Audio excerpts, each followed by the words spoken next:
Hello, everybody, and welcome to another episode of Honor Radio.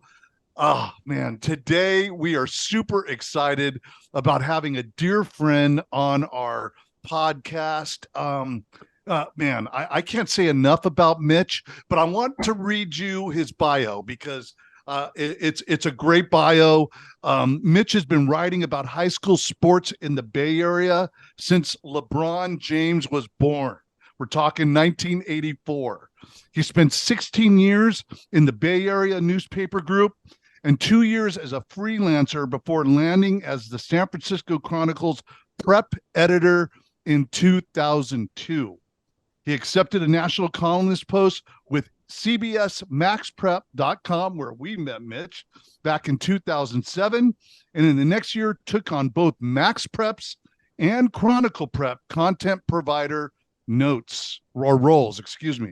In 2023, Mitch became the senior editor of Scorebook Live. And I got to tell you, Mitch, it's an honor to have you on our podcast, buddy. No, it's always been an honor, Mark. Ever since we first met, everything you do just reeks of honor. And I hope I don't bring the honor plateau down a little bit here with anything that I've done. But yeah, thanks for having me, and a pleasure. And yeah, great. Great five. Get up!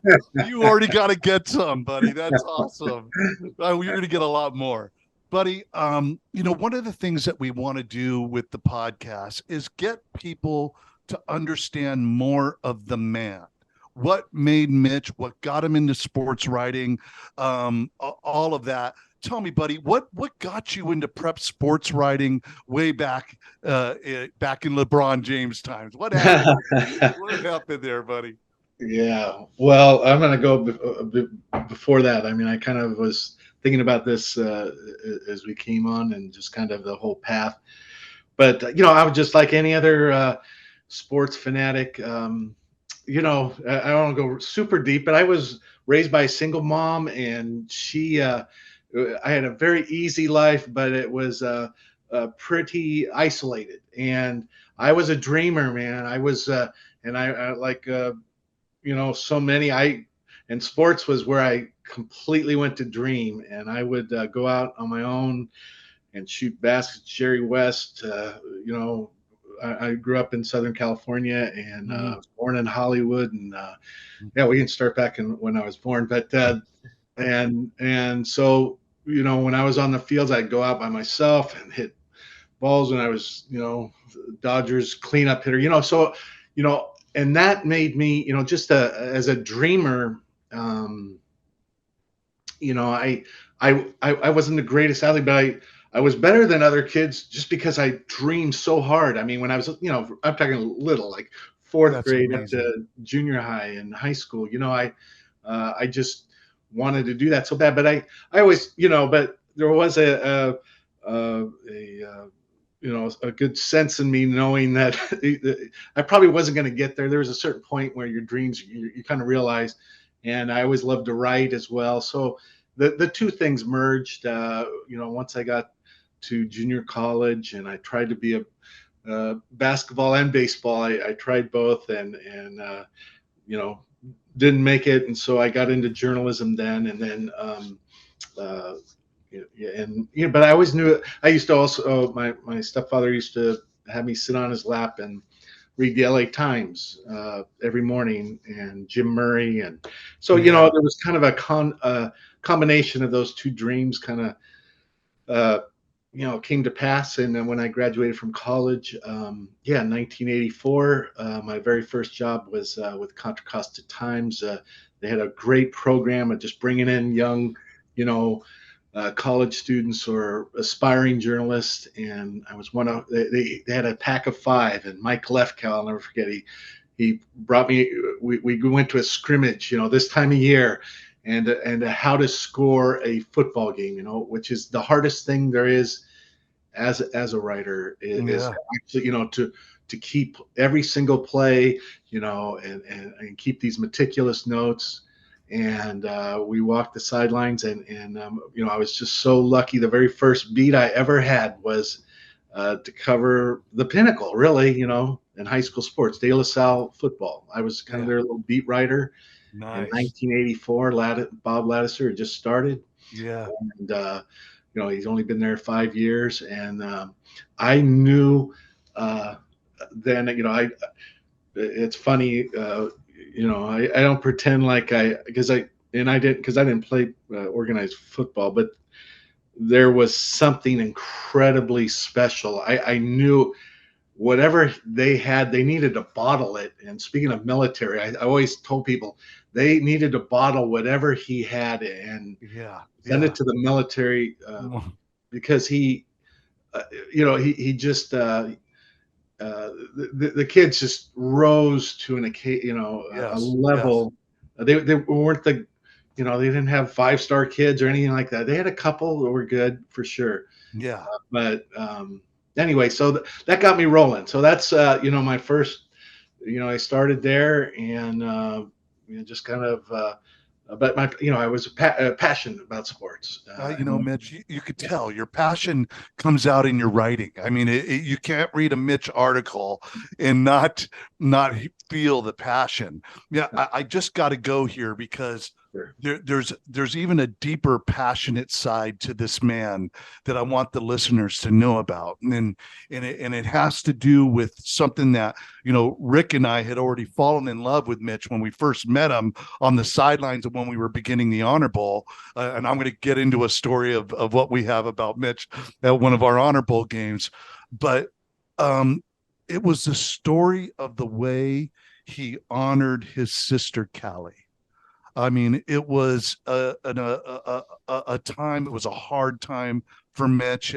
Not many people know this, but his sister Callie Ann Stephens died of cancer in 2016, and Mitch honored her daily on his social media. He loved her. Take us back to that time, buddy. It was powerful. Well, first of all, thanks for all that. And it's hard not to get emotional. I kind of get emotional thinking about it, but it was actually a great time in many ways. I did want to honor her. She was had an incredible life, hard life, and her final days. She had an esophagus cancer, which is it's a brutal, all of it is to those who have some sort of cancer, but it was a brutal one. And I did, we're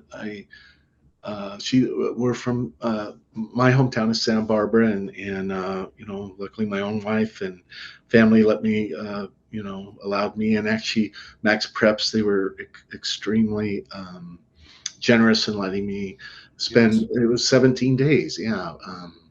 I spent with her. It was beautiful, Mitch. It was beautiful. Yeah, and it really was. There's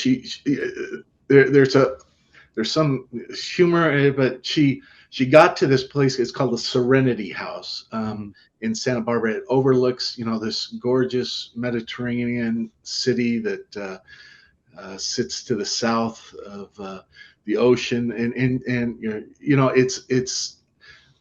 she was going to die in a hospital, and somehow she was actually we were surrounded at one point, basically her last rites, and it's actually hilarious. I'll just say it really quick. There was a new gentleman, a new clergyman in the hospital. We all surround my sister in this last rites kind of scene in the hospital. And this gentleman, it was his first time. And he started to kind of, repeat some things. And it was super awkward. Like, I'm looking at my brother going, this poor, he was trying super hard. And literally, as he's kind of saying the final thing, my sister just woke up. She had woken from this coma, and boy, we patted him on the back and said, "Man, you're good." And she survived to go to this Serenity House, and that's where and I spent every day with her for those 17 days. And Mitch, yeah.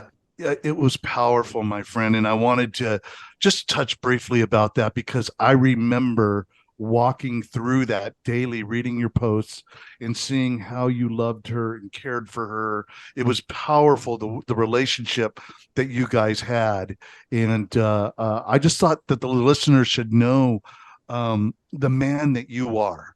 And, we even talked about this with Coach Matt Logan about he lost his wife to cancer in 2007. My mother battled with stage 4 ovarian cancer. It's something that is affecting our lives. And I thought it was such a powerful moment in me getting to know the man, Mitch Stephens. And I wanted people to hear that you truly are a compassionate, loving, caring man that cares for his family, great husband, great father. Just can't say enough about you, Mitch. All right. So we're going to get beyond that. Oh, you got to get some. Got another get some. We're going to get into football. Buddy, yeah. Hey, I'm just going to start with this. Sure. You and I have been around football for a long time, right? There's been a lot of changes in football since we've been around, man. And I got to tell you, it just seems like every year there's something different happening as we're getting hit with it, right? I just got to ask you, Mitch, we've seen a lot of changes in the governance and travels for high school sports. What do you think is the biggest monumental change that has happened since we've been around? I mean, what do you think has really changed the outlook of high school sports today? Is it NIL? Is it what's happening with kids jumping to other schools? What's your take on that, buddy? Yeah, that's a big chunk right there for sure. But it is, it's been changing for a while for sure. But, I don't know if you have a button there for get off my lawn kind of thing. I don't want to sound like an old guy here for sure. But, I mean, the advent of social media just, I think it changes so much. And, but I mean, and it started, I mean, the transferring and it's certainly in California. I mean, the level from Bosco and Modern Day, and everybody else, it's pretty staggering. I mean, De La Salle, obviously we talked about De La Salle. They won 151 games, but they played a pretty much a Northern California. They bounced outside of that a little bit, but the Bosco and Modern Day model. I mean, we can just talk about California. It's,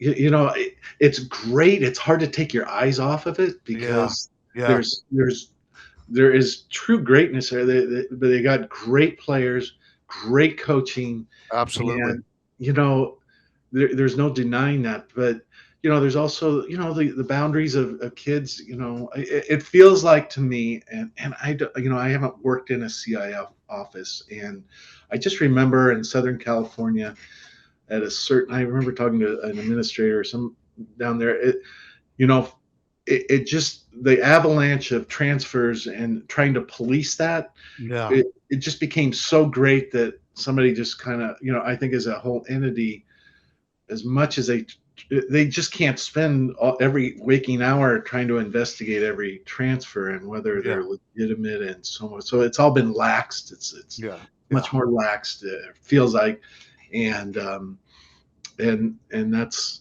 how these. It doesn't feel. It's. I don't want to.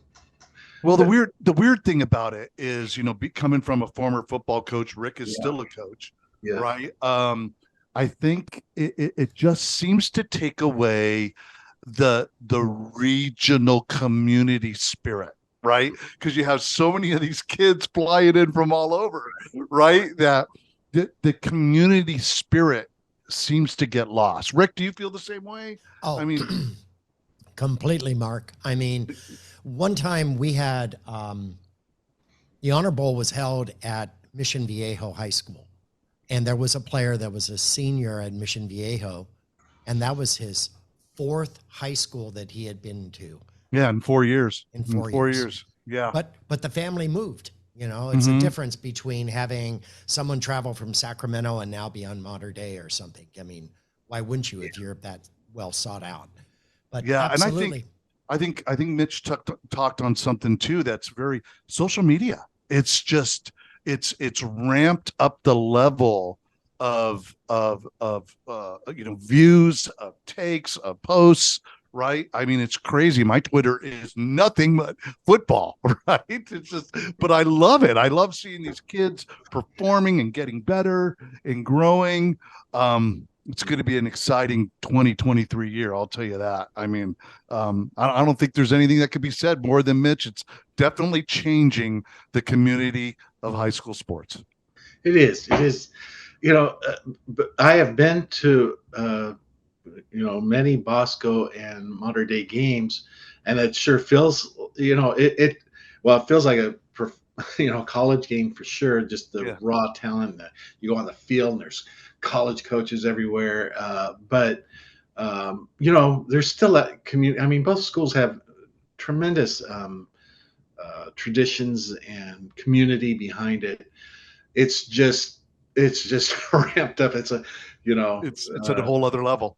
It is. It really is. But that, and we talk about the community and the community. Shoot, and if I started De La Salle, come on, they haven't lost to a North Coast section team in 32 years. They've, Bob Lattiser. This was this amazing set.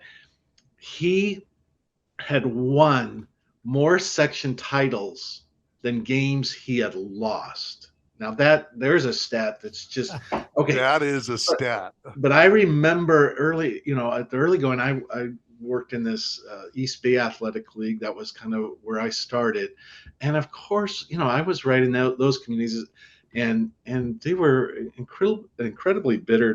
Many of them, they were losing all their best players to De La Salle, and De La Salle is, but so.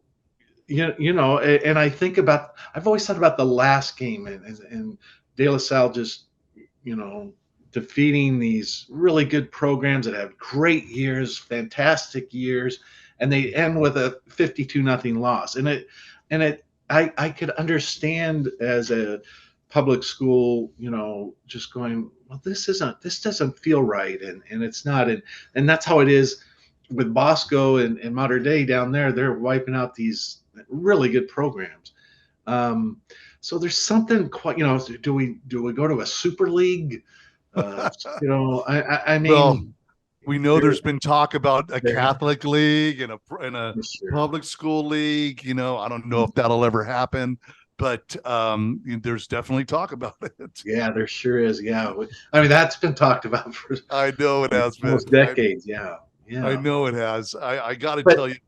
Yeah, go ahead. I was just going to say, still, after the pandemic, I just think there was also a turn of great community. I talked to Joe Davidson about this. He talks about a lot, just going out to events and that community, even more of a community feel. I don't know if you found that too. Just absolutely. Right? Because I mean, people were 2 years without kind of that, experiencing it. So they came out in droves and in all sports, there's just a uptick in that, and so that's wonderful, right? That's yes, no doubt about it. I mean, I remember that COVID year when we had to break the announcement. Remember this, Rick, when we had to break the announcement that we were canceling the Honor Bowl? I think we were one of the first showcases to say, hey man, we don't think this is going to get better right away, right? And schools were calling us saying we can't travel, we can't go, right? And we just realized, hey, we had to fish and cut bait,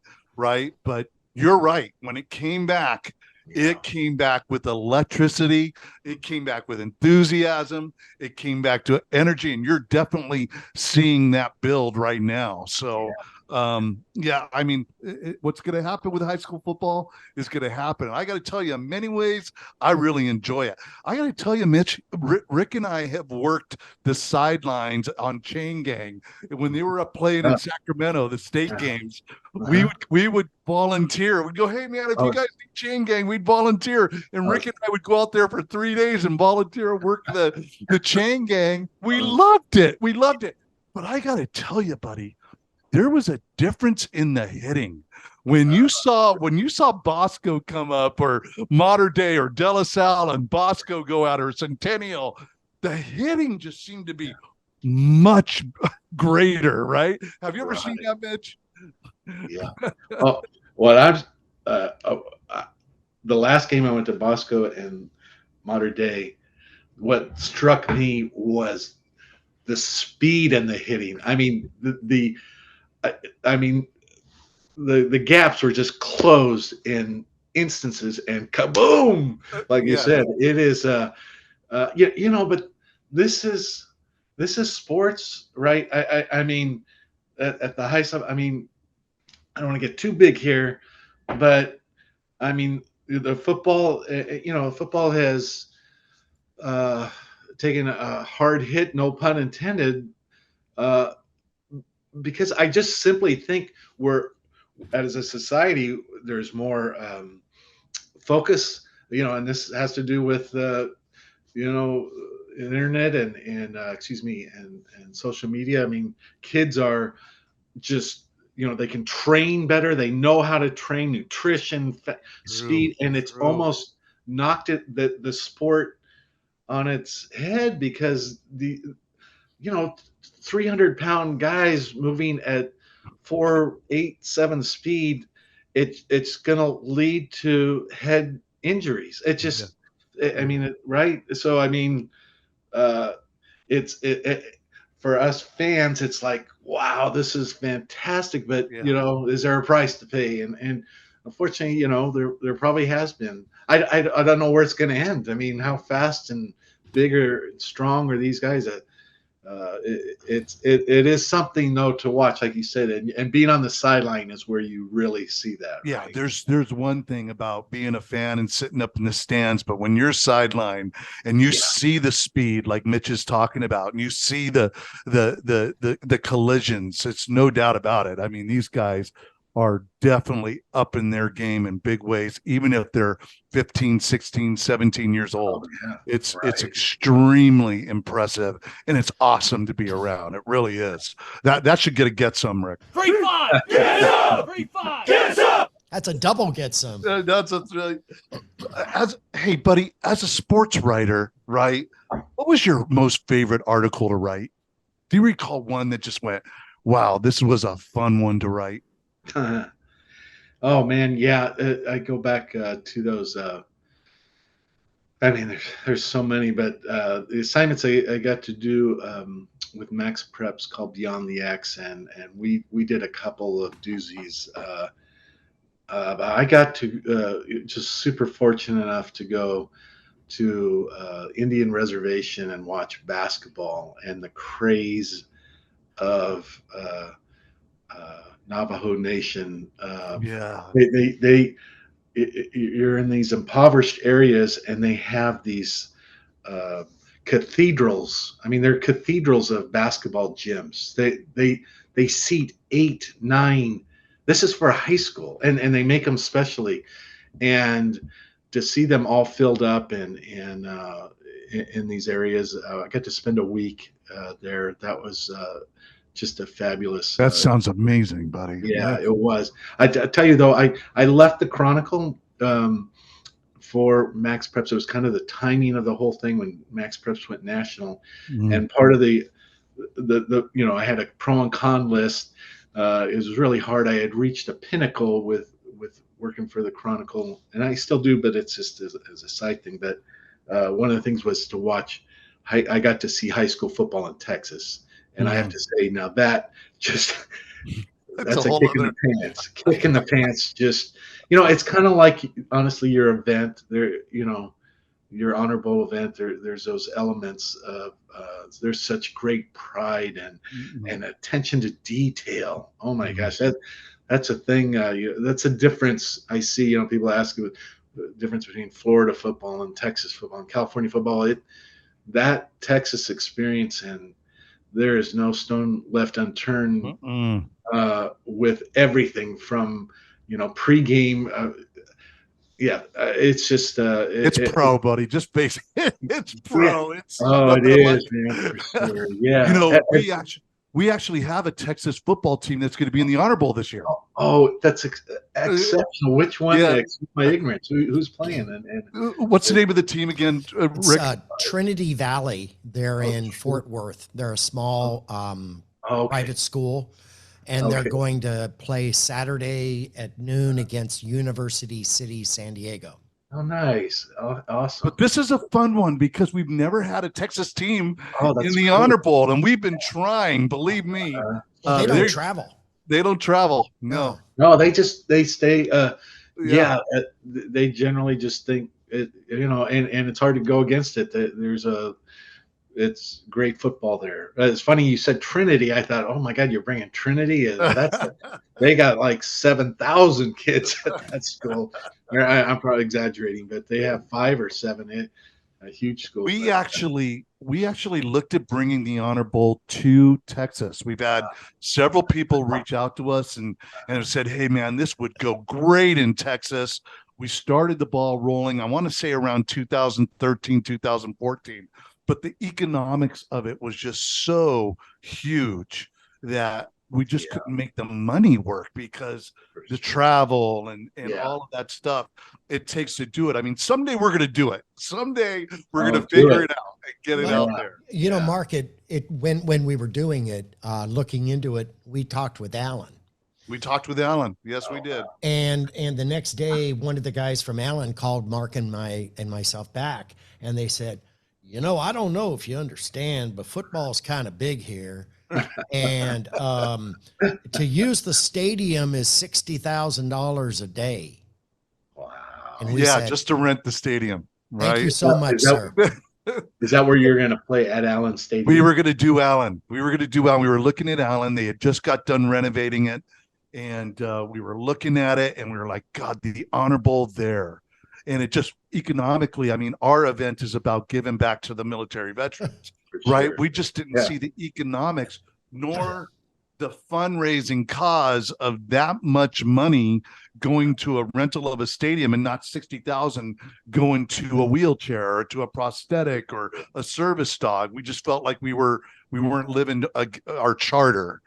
Someday we're going to figure it out, buddy. Someday, man. I was lucky enough. We also did a whole story on the Allen experience. So we got to go to that stadium, and it is, I don't know if it's worth 60 grand, but it was, for us, it was wonderful. It was, it seats 20,000 and it was jammed, packed. It's crazy. They pack it.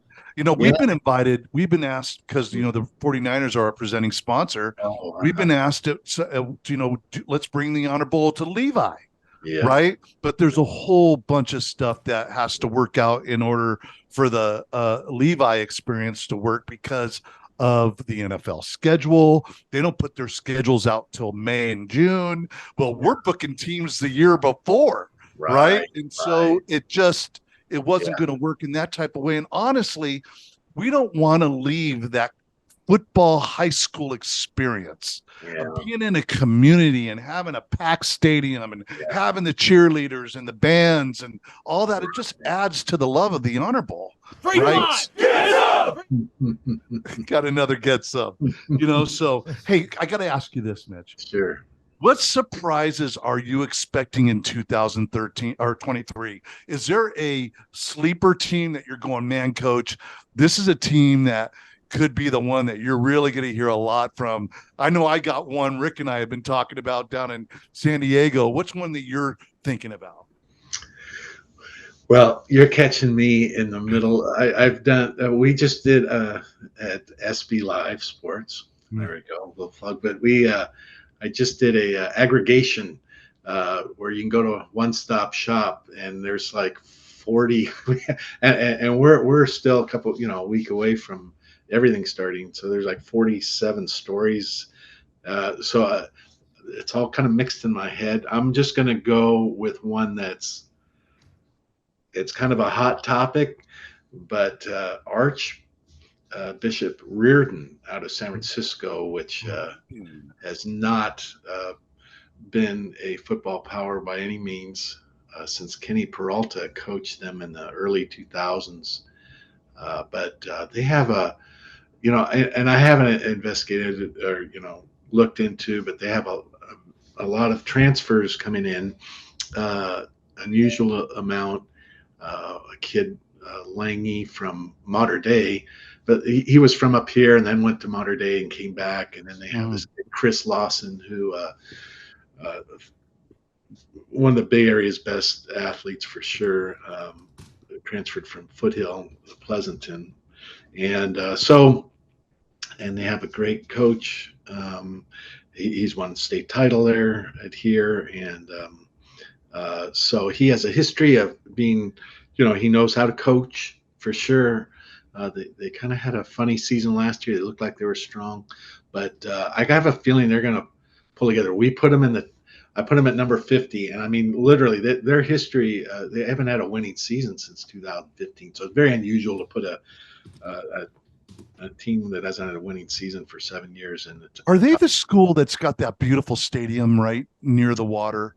Or is that that's St. Ignatius? St. Ignatius, yeah, which is also I'm keep an eye on them too. They have their new coach. They have a new coach from Southern California, complete Southern California ties. St. Ignatius historically hires nothing but alums, and they got Lenny, and I'd hack his last name. I apologize, but he's a former NFL guy. So St. Ignatius and Reardon, both of them keep an eye on, and Sacred Heart Cathedral's right there, and they won a state championship just a couple years ago. So it's good stuff for San Francisco football. It's not also historically hasn't been super strong, but and boy, you go to the public schools and Lincoln and Phil Ferrigno. Do you know Phil Ferrigno at all, or have you ever? No, he's a coach at Lincoln in San Francisco, and just, I mean, he's built. If you could, have a football coach, and cast him in a movie, it would be Phil Ferrigno. He's just great, and city team, and they won. I don't know, this is 3 state championships, lower level, but anyway, I don't know if I answered your question, but I think Reardon. It did. Yes. I love it, buddy. I'm one of our sleepers, which isn't really a sleeper, but we're thinking that this school's going to be really awesome to watch this year, and that's Carlsbad. Yes. Carlsbad is just loaded. They're bringing back so many people, and a great quarterback. It's going to be fun to watch us. I got to talk about this, Mitch. But let me ask you this: is Carlsbad in your? Are they in the Honor Bowl? No. We try to get them in the Honor Bowl. They're just always busy, already booked up. But we're going to get them. We're going to get them. Sure. Another coach that's come from the San Diego area that's up in Napa, I think right now, is Coach Sanchez. It used to be at St. Augustine, is now at Cardinal Newman. Right? Oh, is that right? Yeah. So he ran a great program down in San Diego. Yeah, and now he's up at Cardinal Newman. So a lot of, even the coaches are transferring, right? That's right. Yeah. I gotta tell you, Mitch, there's this one memory that I want to bring up from the Honor Bowl. It was 2013 in Oceanside. I mean, buddy, this is another thing about this guy in his heart, right? The Honor Bowl gets a lot of media. There's a lot of people that come to it. The press box is always full. Mitch, we had tried to save a spot for Mitch, just like we do for Sonheimer, just like we do for all the others. This is their spot. I mean, Joe Davidson's got his spot, right? We don't mess with that spot. So we tried saving Mitch a spot, but evidently it got overrun by TV and media and all that. And next thing I know, I see Mitch walking on the field with his laptop, and the game is almost ready to start, and I'm like, Mitch, well, I'm in the end zone. and I'm running the sideline operations, and I look up. I go, Mitch, why aren't you up in the press box? He goes, Coach, it's full, so I'm going to go sit over here in the end zone. We got you a steel chair. You sat up on a box, literally, and did all your writing from there. And all I know, Mitch, I was so embarrassed going, oh, I can't believe he's not in the press box, right? But you always had the biggest smile on your face, Mitch. And I'm trying to find that picture because we want to show it on this podcast. Go ahead. 3-5. Get up. It was I remember it well. that? Oh yeah, no, that's kind of my fondest memory of the whole event, and you, and watching you, just do your magic. It's not magic. It's just a lot of hard work and love and passion for the whole thing. That stuff's infectious, and it trickles down to every part of it, whether it's a journalist or the cheerleaders, people selling tickets. It all just translates for sure. And if you put that, it says that kind of energy goes to whatever that saying is. I mean, your energy just trickles down, but if you're a journalist, you find a way. And I am really more of a person of least resistance, path of least resistance. I don't like big crowds, so I was in heaven there. And it's so funny. I have to laugh. I thought of that because recently I was in a spot where I needed something. I've a makeshift desk. I have made one. I'm ready. I'm prepared. I have it in my car in case. It's just one of these little desks you can just fold out, and I can have my own little office on the sideline. And I prefer that. And any good journalist has covered high school football would prefer being on the sideline. It's just hard to keep up with social media and Twitter and all that when you're there as much. But yeah, I look forward if I get to another Honor Bowl, I'll do the makeshift on the sideline. Oh, buddy, it was amazing to see, and we loved it. And I think so many things have caused us to love you over the years. But there was those stories of your sister, the Honor Bowl Oceanside, that just bonded us. It's something I will never ever forget. Buddy, I one more question, then I'll let you go. I know you're a busy man. What do you think makes the Honor Bowl so successful? I mean, here we are entering our 13th year. This year we're actually renaming the MVP to the Pete Sacco Award. We're renaming it. Pete Sacco was such a tremendous leader to us and friend, so we're renaming our MVP award to the Pete Sacco Award. But what do you think has been the thing that so many people have, just loved coming to the showcase? What do you think it is, buddy? Well, I certainly I hit on it there. I mean, I without bowing to the host here, but your guys' enthusiasm and passion, and obviously the cause is, it's so much bigger than sports, and if you talk, you're kind enough to honor me here. That's what the whole sporting scene, and that's my attraction, certainly to high school sports, has always been, is the bigger picture. I talked to Joe Davidson again about this topic, and Darren Zabadrick. You have to get it. I mean, high school sports, it's high school, it's amateur, it's not the big time. We're not seeing the upper echelon, but there's more humanity in high school sports. And for us, and you'll see a lot of these journalists, and I just mentioned too, our new hire, Tarek Fattal, I have these conversations with them.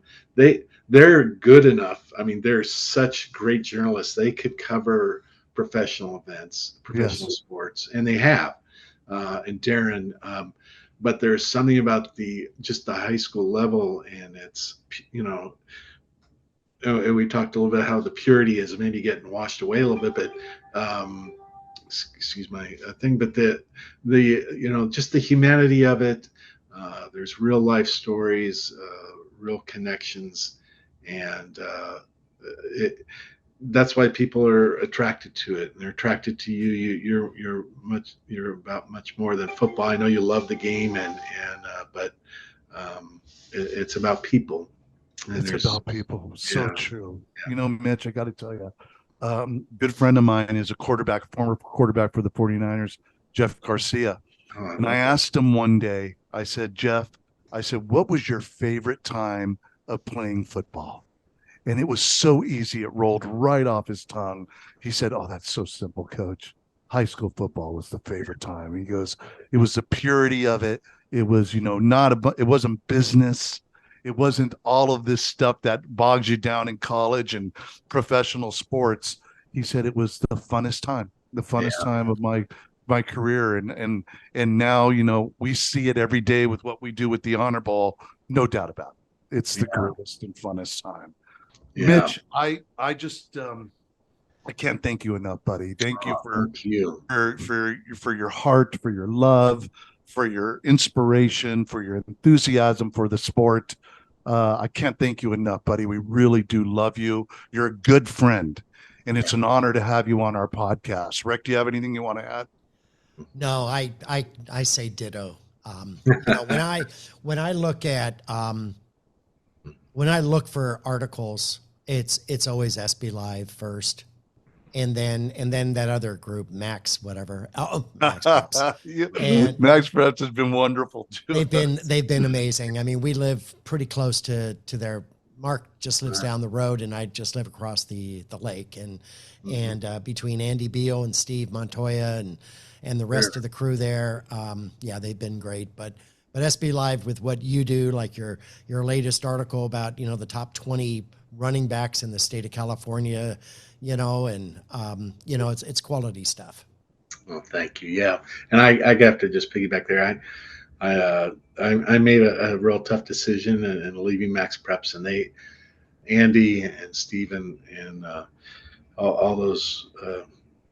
All the people there were nothing but good to me, and it was a great experience. And they definitely revolutionized high school sports in so many ways, and we believe SB Live will, take it to another level, hopefully. And but thank you for that, and thank you both. Yeah, I had some reservations. I'm not great on camera, but you guys made it real easy. Like you said, Mark, you kept telling me it's just going to be fun, and it has been. Thank you, Mitch. We love you, buddy, and God bless you. Hope you have a great season. We'll be reading your articles, my friend, and just thank you for your heart, my friend. Oh, thanks, Mark. All right, so this is Honor Radio out. Thank you, Mitch Stephens. Thank you, Rick Sutter. We'll see you on our next episode. God bless you all. Have a great week.